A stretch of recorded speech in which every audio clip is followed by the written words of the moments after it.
See, as long as it's red and says recording, you're good to go. Okay. All right. What a responsibility. All right, so the first thing we did were z-scores, right? Yes. Do you think you're going to have to calculate z-scores on an exam? Yes. All right, so conceptually, what is a z-score, though? Okay, well, conceptually, what is it? A way to standardize a raw score. Right, it's a standardization procedure. It is a standardization procedure. It is an example of what kind of transformation? Linear. Yes, a linear transformation. Oh my gosh, what is a transformation? Is that a, well, what do you do when you transform your data? Yeah, you change it somehow. So would it be a linear transformation for me to add 3 points to everyone's exam grades? Yes. Yes. Would it be a transformation if I added 3 points just to Shelby's test? No. No, it That'd be so wouldn't. cool. A transformation is something that you do to every single score in your data set, right? The z-score is an example of a linear transformation, right? And the equation for it is z. So you're going to spit out a z, right? That's what you're going to calculate. You're going to take every single number in your data set, x, subtract the average. Does it matter if it's a population or a sample? No. It's still the average. The average is the average is the average. You either have all the people or you don't. Either way, the average is calculated the same. So let's just put a big M here like your book does for the mean. Divided by what? Standard deviation. Doesn't matter if it's population or a sample. Standard deviation is calculated. You might have to calculate it differently, n versus n minus 1. But at the end of the day, standard deviation goes in the bottom. Right? M is the same thing as x bar. Right. Yeah. So if you want to, let's assume it's a sample. X bar, S sub x. Right? Let's assume it's a population.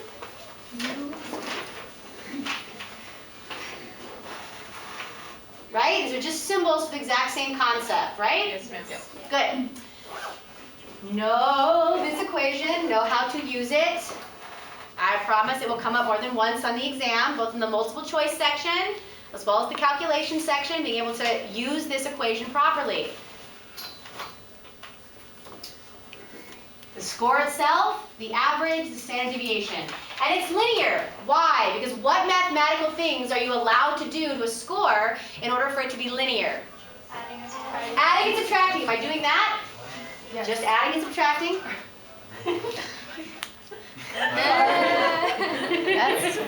That's supernatural. Cool. Okay. So here so it's a linear transformation because we're subtracting, right? This is the number in your data set, somebody's answer to a question. For example, how many questions did you get right on your exam? That would go in here, right? Or how many pairs of shoes do you own? That would go in here, right? Subtract the average, that's just subtraction, right? Okay, so that's still linear. Okay, good. So what else am I allowed to do to every number in the data set and have it still be linear? Multiplying or dividing. So I'm taking this x and I'm dividing by a number. Because isn't this just a number? Let's say the average exam score in the class was 71. Let's say the standard deviation was 2. I'm just taking everybody's score, subtracting 71, and then dividing by 2. Why does this matter? What is true about linear transformations when we compare one person's score to another? After a linear transformation, how are the scores related to one another?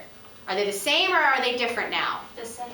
They're the same. People's scores still have the same relative relationship to one another, which means the shape of the data does what? Stays the same. Stays exactly the same. Just because I have turned everything into z-scores does not mean the shape of the data will change. So let's say I tell you, let's see, 0, 10, 20, 30. The exam's out of 50, right? 0, 10, 20, 30, 40, 50. Let's say I say the exam scores look like this, as I hope they do. Right? Most people are doing very well. Maybe fewer people are doing really awful, right? And I turn everybody's scores into z-scores. of those z-scores be? 0. 0. The average of the z-scores will always be 0. Always! Nature of making them deviation scores. What will the standard deviation of those z-scores be? 1. What will the shape of this distribution look like? Normal. Exactly the same. Exactly the same, because this is a linear transformation. Turning them into z-scores does not change the shape of the distribution. Yes? Would you ask that on the homework? What is going to be the average of the z-scores? Can we just put that, or do you want us to like work it out to show that? Either way, but if you tell me it's 0 and 1, you better tell me why if you don't actually work it out, right? Okay. The bunch of z-scores will always have an average of 0 and a standard deviation of y, Dr. Jenny. That's the nature of turning them into z-scores. Always have a 0 and 1, right? So just because I turned them into z-scores does not make the data normal. This is that common mistake that gets made. Because if data is normal, and we have turned it into z-scores, this creates this cool distribution called what?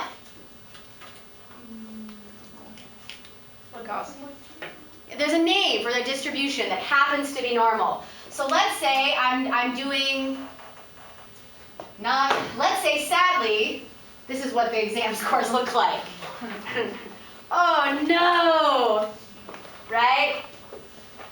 That's terrible. And I standardize it. This is now a standard what? A standard normal distribution. But me turning it into z-scores will not magically make it normal. Does that make sense? It's only if data is normally distributed. Only if data is normally distributed. If I turn things into z-scores, then I have a standard normal distribution, which is a distribution of z-scores that is normally distributed, which will have an average of what? 0. And a standard deviation of what? 1, because z-scores always will. But it's only a standard normal distribution if it's already normal. If we're dealing with raw data, right? If we're dealing with raw data, where one number stands for one person, the shape of the distribution is what it is. The shape of the population is what it is. Doing a linear transformation is not going to change it. Right? So in distributions of scores, individual people's scores, one number refers to one person, right? In distributions of scores, one number is for one person, individual responses. And the data may or may not be normally distributed. And on the homework, number 3, do I tell you that reaction times are normally distributed? Yes. Yes, I do, which is why you're allowed to use the table in the back of your book. Because that is a standard normal table.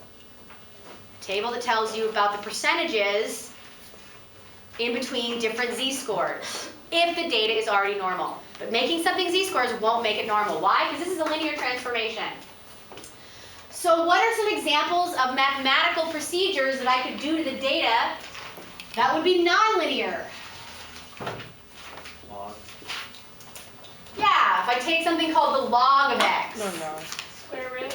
If I take the square root of x. If I square x.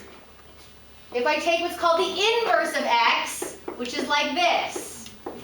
All of this is the inverse of x. X is on the bottom. See, it's not division. X is on the bottom, not the top. Ringing any bells? Okay, tell me.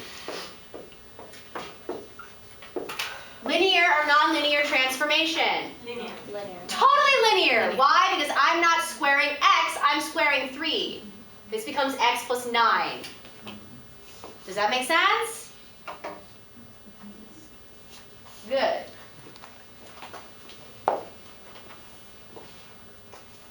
So the standard normal distribution is then what? How would you describe that in your own words? What is the standard normal distribution? If z-scores are standardizing, what must the standard distribution be a distribution of? Normal. It must be normal, because I'm saying it's standard normal, right? Does the data, but before I standardized, was it already normal? Yes. Yeah. Yes. Standardized because we turned it into z-scores, right? So the standard normal distribution is a normal distribution of z-scores, which has an average of what? Zero. And a standard deviation of what? 1. 1. All right?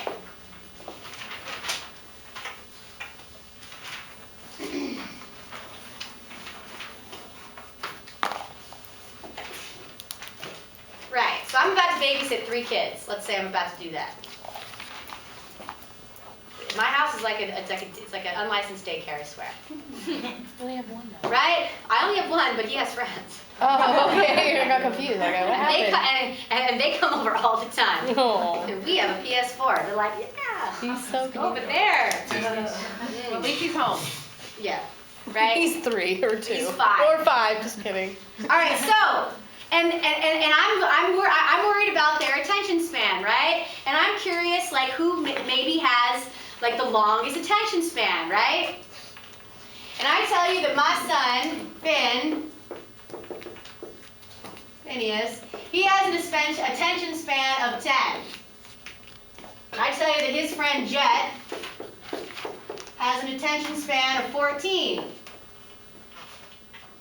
I tell you that his friend Rod has a z-score of -1. Based on true events. Do you know anything about, all you know right now is that Jet has a longer attention span than Finn, right? That's all you know. So now I tell you this. The average attention span is 12. The standard deviation for attention span is 2. Can you put them in order now? Yeah. Who has got the longest attention span? Jet. Jet, right? He's an entire standard deviation above the average, right? Do you see that? Poor Finn. He's an entire standard deviation below the average. But who is he the same as? A rod. Right? This is an example of something you might see on the exam. You see how you're just using the tools? You got to be able to calculate z-scores. All right, but what if I tell you this? I don't tell you he's a 10. I say he's 2 points below average. Can you still do it? Yeah. Right? It's 2 points below average. Which would make him the lowest. No. Well, he's the same as a rod, right? Yeah. Because a rod is also 2 points below the average. Does that make sense? No. Tell me why you're gonna be the same. Okay, he's 2 points below average, right? Yeah. Which means what would his z-score be? -1. Whoops. He has 10 minus 12, right? Because this is the z-score equation, right? 10 minus 12 is -2. -2 divided by 2 is what? -1. Who is he exactly the same as? Okay. A rod. Thank you. Something like that. That is that kind of problem would be one example of one of the more challenging problems on the exam. It will not be 50 questions exactly like that. All right. So let's say I decide to just give you their z-scores.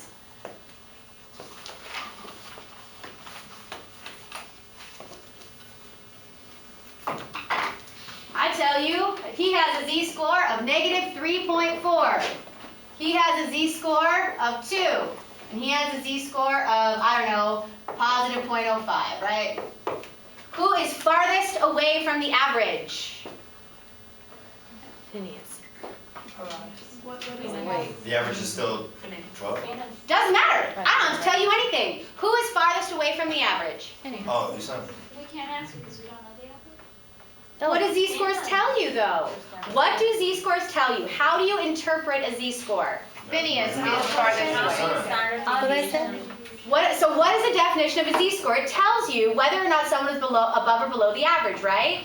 It's a deviation score, right? That's how we calculated it. Take the score, subtract the average.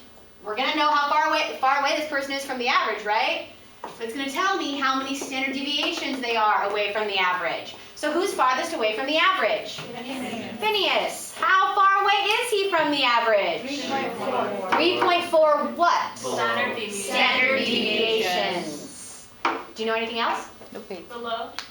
Yeah, he is 3.4 standard deviations below the average. So he is the farthest away. He's the most extreme, right? Right.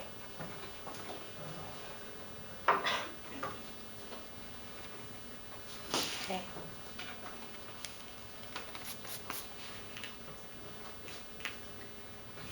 All right.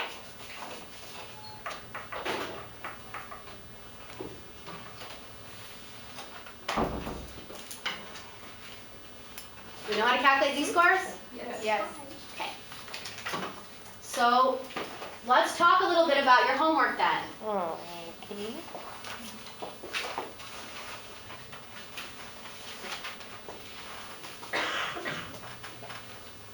So do we know what the table in the back of the book looks like?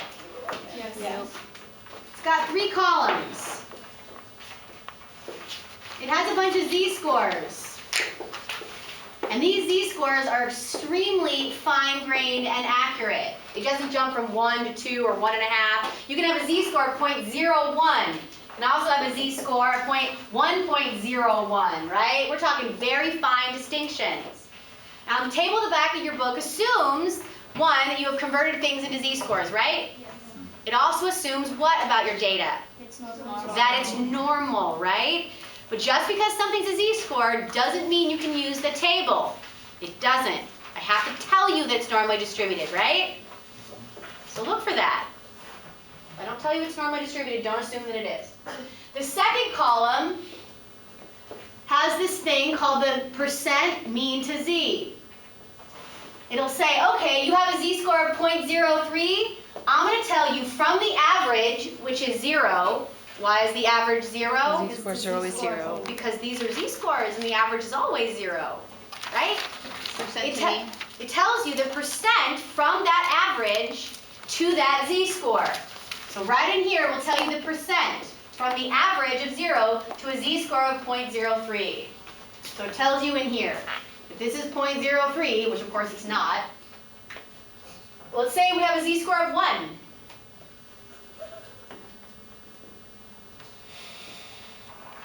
It will tell you that 34% is from a z-score of 1 to the average of 0. Right? It's actually like 34.132 or something like that. 13? Is that right? 13? I forget. Okay, so this 34.13%? Is that right? Yeah. That makes sense. The last column will tell you the percent more extreme than that z-score. So in this case, it would be something like 16%. Forget exactly what it is. Because that's what would be more extreme than 1. That would also be true for -1, even though there are no negative numbers on the table, right? Because normal distributions are symmetric, which means the left is the exact same as the right. And so if 34% is in here, 34% is in here. And if 16% is in here, then 16% is in here also. Right? But Yes. isn't the whole distribution is one whole thing, so it'd be 100%. Well, this would be 16, this would be 34, this would be 34, and this would be 16. Right? 16 plus 34 plus 34 plus 16 is probably what? 100? Yes. So, say it's 1.5 and negative 1.5. Well, then you would need to look in which column? Always draw yourself a picture. So, let's do that example, shall we? Can you I was push just this about this to. way? Let's do that, shall we? Oh, so if I tell you the data's normal, you know that the shape is going to be a bell graph, right? Hooray! So draw yourself a picture. I might theoretically ask you to draw me a picture and have that be a part of the test, right? I could totally do that. Totally. Draw yourself a picture. Here, the average is what? 0. Where would 1.5 be on here? To the right. Where would negative 1.5 be on here? Who do I want to know about? Where do I shade? I don't know. I want to know about these people, right? Okay. Right? Right. So which column am I going to use? 2. This one? Yeah, 1.5. I got to find 1.5, right? But then do I look here or here? The middle one. Yeah. And what am I going to do with this number? Yeah, I'm going to add it, right? So, Oh, but then what if I'm evil to you? And let's say there's a problem that looks more like this. Just subtract it from. Hold on. Wait. Positive 0.5. Oh no! I'm going to have to do this twice, right? I'm going to have to look up the mean to z for 1.5 and also look up the mean to z for 0.5, right? And then add them? Yes. oh, okay. Yeah, Add I'll have them to do and it then twice, what? right? What would the question be to add it? Well, I'm asking. So if I ask you, what is the probability? Because how is a probability related to a proportion? It's the They're the same same. thing. They're the same thing.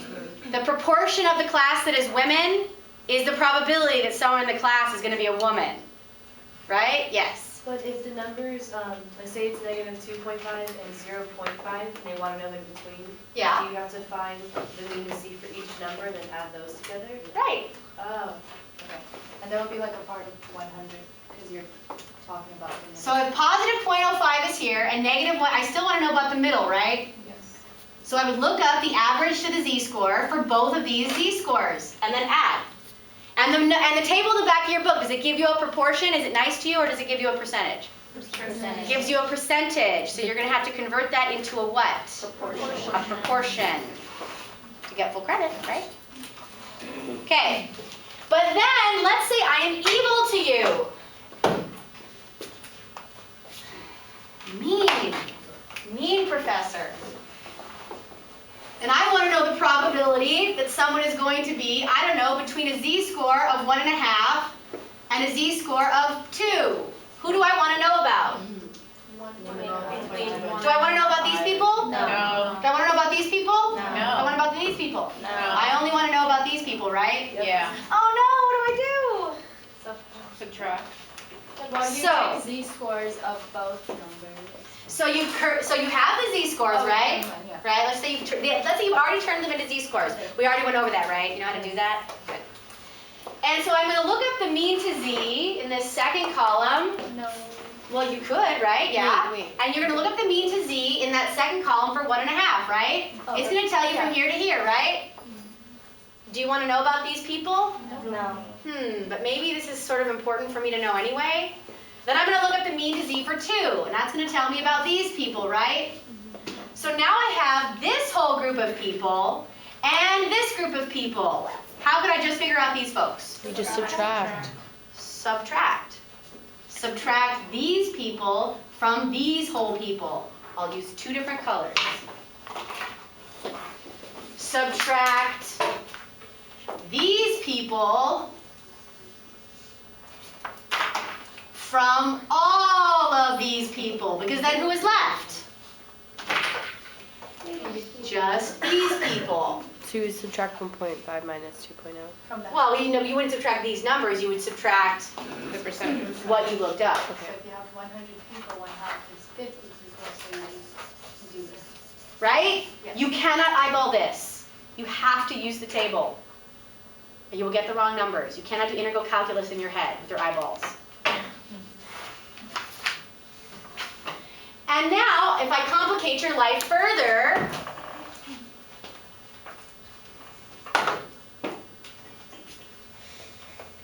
let's say you calculate a negative, I don't know, 2.3. And I want to know people who did worse than this. Because these people, I'm going to, let's say it's the exam, and anyone who did worse than negative 2.3 z-scores, I'm going to send an email and beg them to come to my office hour. So who do I want to know about? Do I want to know about these people? No, the tail. I just want to know about these people, right? Just these people. Ooh, is there something on here that tells me just about tails? Yes. It's that third column, right? And then I find out that it's, I don't know, something like 2% or 3% or whatever it is. And I can convert that into a proportion.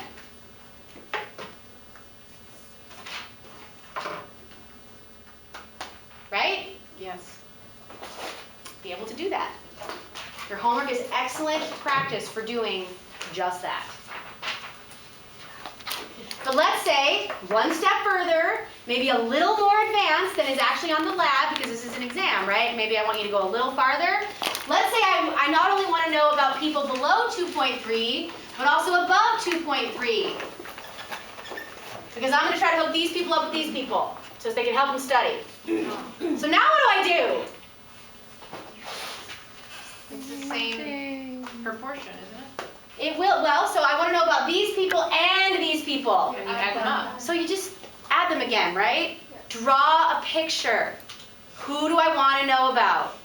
Use the table accordingly. You cannot do well unless you know how to use that table. Yes? So when it's in negative, so negative 2.3, it's the mean disease, are the tails 1.07, so would you just make that a negative? Can you have negative probabilities? No. Can you have negative amounts of pi, negative proportions? Can there be a negative amount of women in the class? No, the concept here is that the proportion of people below 2.3 is exactly the same as the proportion of people above it. Because this just tells you how many standard deviations this person is away from the average. The fact that it's negative just tells me it's below the average. So it'd be 1.07 plus 1.07. Right. So, for example, if we have just like the homework from point to point and we want to know the proportion between those points, could we, if it makes it easier for us, take that proportion and then subtract it from the 100 and then convert it to proportion if it gives us like a better idea? You can get at the right answer, but that seems much more complicated to me than just adding the two mean to z's. Really. If you're talking about subtraction, I mean, to me, it makes more sense. Look up the mean to z for the one, look up the mean to z to the other, and add.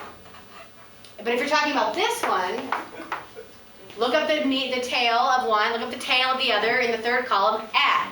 It only gets a little more complicated to me when you have two z-scores that are the same sign, and I want to know between them.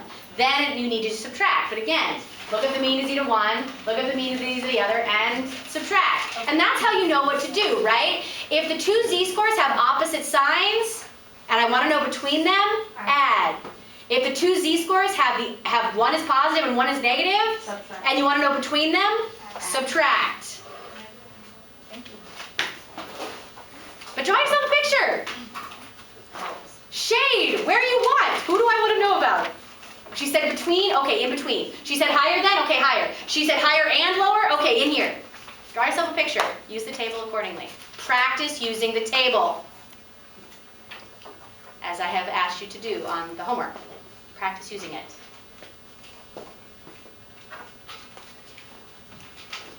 All right.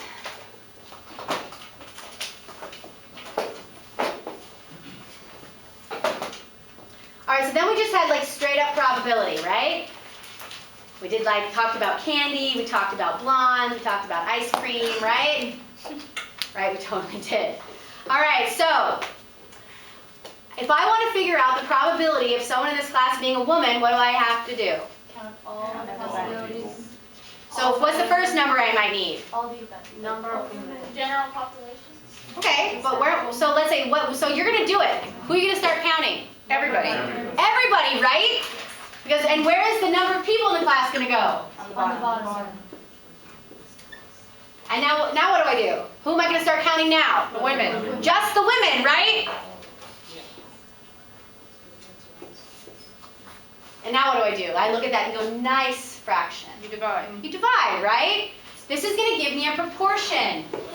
That proportion is the probabilities. Who can tell me what it is? What's 20 divided by 36? 0.5555.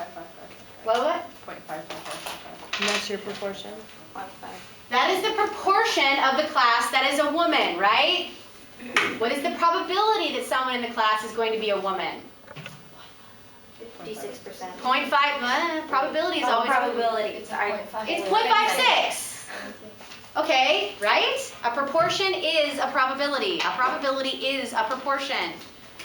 So if on the exam I ask you about probabilities and proportions, it would not be a trick question if I'm assessing whether or not you know that.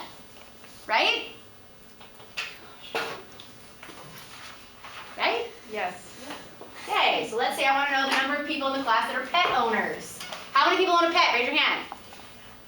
1, 2, 3, 4, 5, 6, 7, 8, 9, 10, 11, 12, 13, 14, 15. 15 people own a pet. What is 15 divided by 36? 0.42. 0.42. What is the probability that someone in the class owns a pet?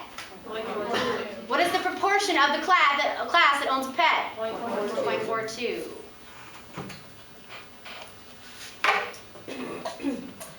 So, this is the probability in the class, to use symbols, the probability that someone in the class owns a pet. Probability that someone in the class is a woman, I made up the data, but let's say, what did we say it was? 0.56.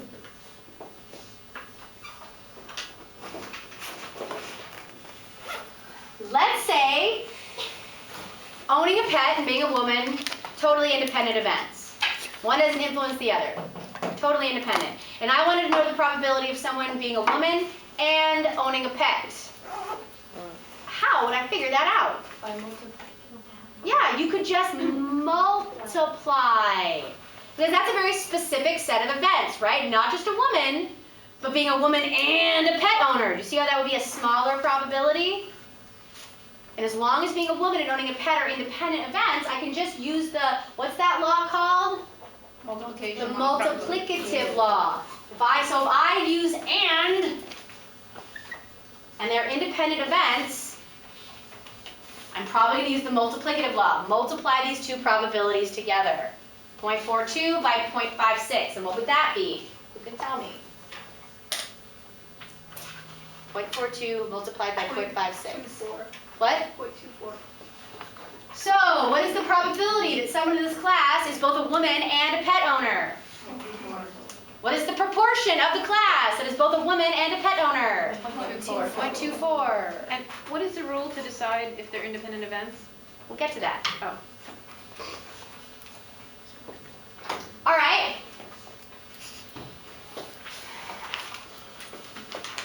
Using a different example. Oops, did we get that? Did we get that? Yes. So let's use the same one again. So let's say the probability of being a pet owner. And let's talk about candy now. Yeah, that's you can. So let's say I've got a big bag of candy, right? And they're M&Ms, right? And I only eat the green and the red M&Ms. Why? Because they taste the best. That's what they do. All those other ones just taste gross. Green and red M&Ms, only for me. And let's say I know that there are 30 M&Ms in the bag, right? So your total number of M&Ms is 30.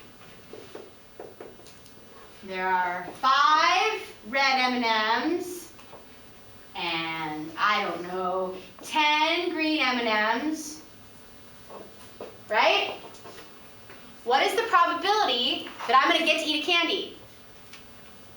Because I'm only going to eat the red and green ones. 1/3.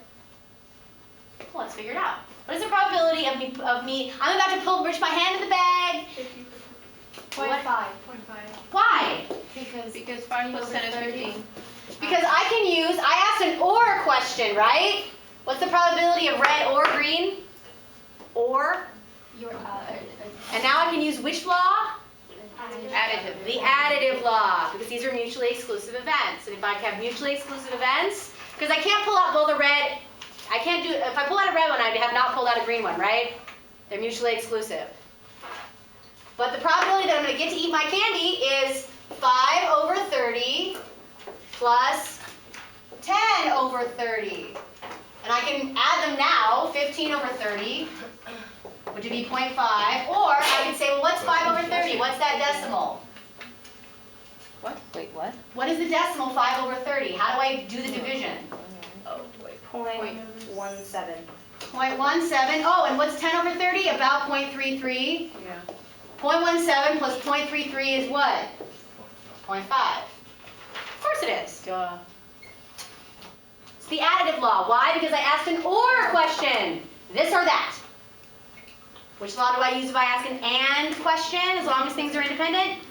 Multiplicative.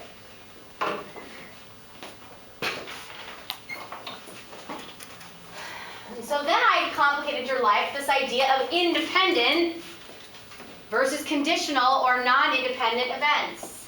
Dependent events. An example I like to use was my son and his love of ice cream.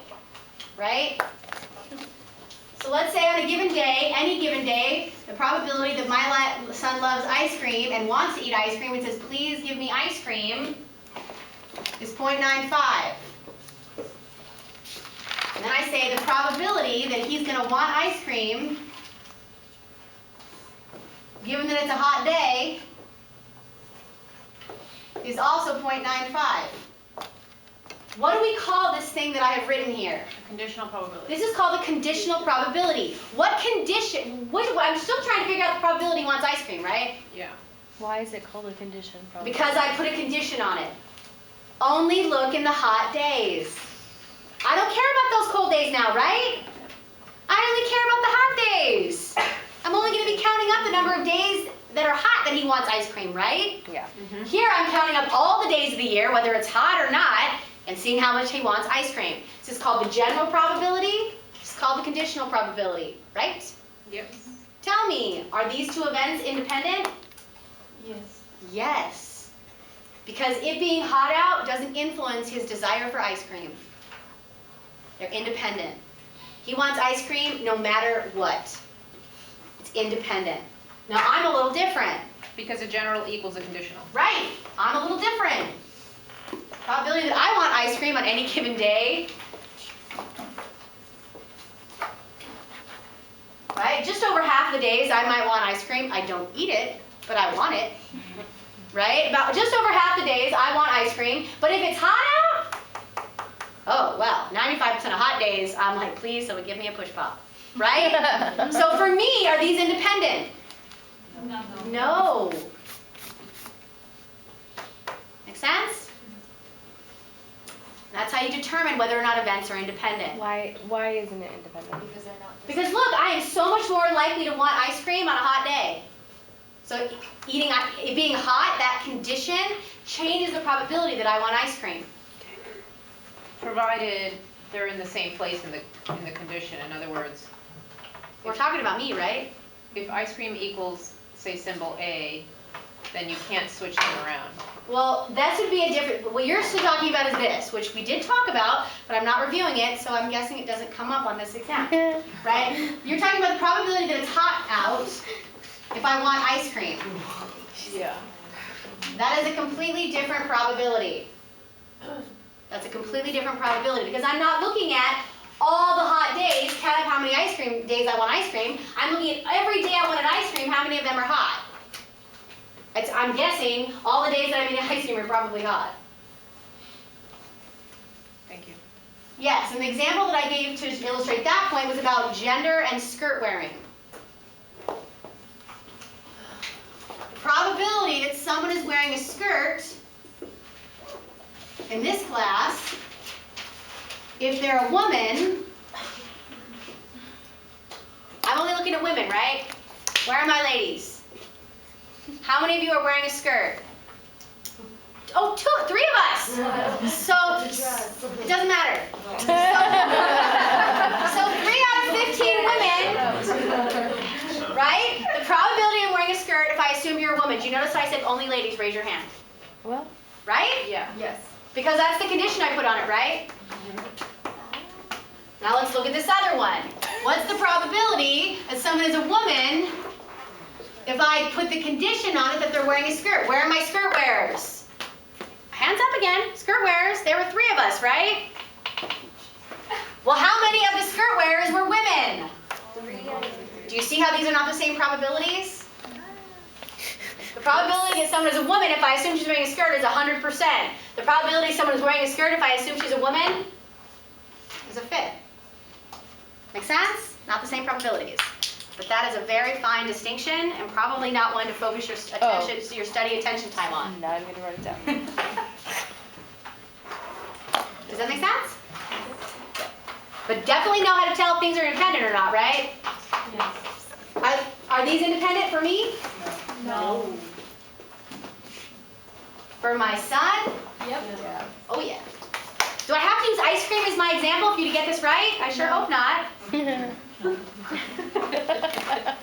Just saying. All right. All right. Right. All right. So I said, you remember how I said, let's say these are the exam scores. And that was probability. And then we learned all about the central limit theorem, right? Yes. Where are you going? Please tell me what the central limit theorem talks about. Is it still recording? Yeah. Where's, Okay, but what is it describing? The central limit theorem is describing what? The characteristics of a normal distribution? Of any normal distribution? Even a distribution of raw scores? what did she say? A sampling A distribution. sampling distribution. What in the world is a sampling distribution? How is it different from from a regular distribution of scores? It's a distribution of Oh, sample sample. averages. An infinite Averages. an infinite amount. There we of go. Yes. sample averages. Well, either That's- way, the values that make up a distribution of scores are, each number represents how many people? 1.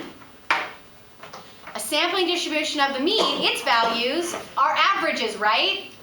And so each number represents however many people were in each one of your averages, and it should always be the same. And a sampling distribution of the mean is theoretically this density plot, this graph of an infinite number of sample averages, right? And the central limit theorem, which I promise you should probably know so well, you could recite it in your sleep, tells me 3 things about all sampling distributions of the mean. So it says, let's start with a population. Okay, somebody give me a population, an average, and a standard deviation. Give me some variable that you think is cool.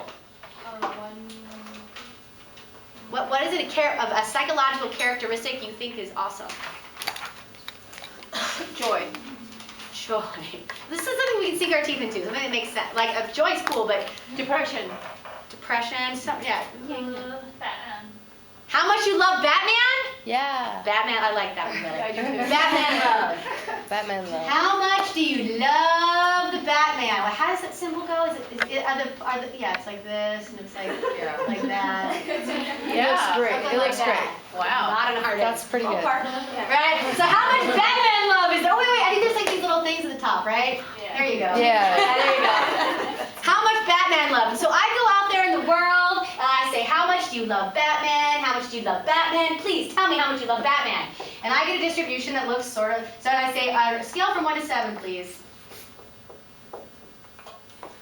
And everyone's like, Batman is awesome! This is what the population would look like, right? But let's say, let's say the average amount of Batman love is 4. Let's do 4.2. And let's say the standard amount of deviation